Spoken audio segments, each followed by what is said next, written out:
सोझ अब 50,000ले के हुन्छ? केही पनि पुग्दैन। मसँग जति छ त्यही पठाइरहेको छु। तिमीलाई त सजिलो छ नि, विदेश बसेर पैसा पठाए भन्दै बस्न। यहाँ कसरी गुजारा चल्छ त्यो थाहा छ?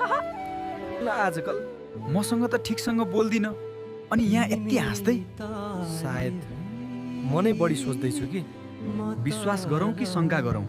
यदि मैले सोचे जस्तो भएन भने टिकटकमा अरूसँग त मख पर्दो रहेछ। कसले मेसेज गरेछ? यो के देखिरहेको छु म? यति दिन म अन्धो भएर बसेको रहेछु। मसँग बोल्न समय हुँदैन अनि अरूसँग मस्किँदै घुम्न जाने। सुन्नु न, मलाई अलिकति पैसा पठाइदिनु न, सपिङ जानु छ।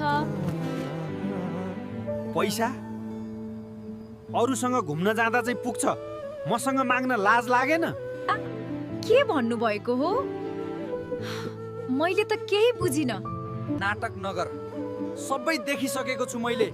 कोसँग हिँड्दैछौ, के गर्दैछौ, केही लुकेको छैन अब।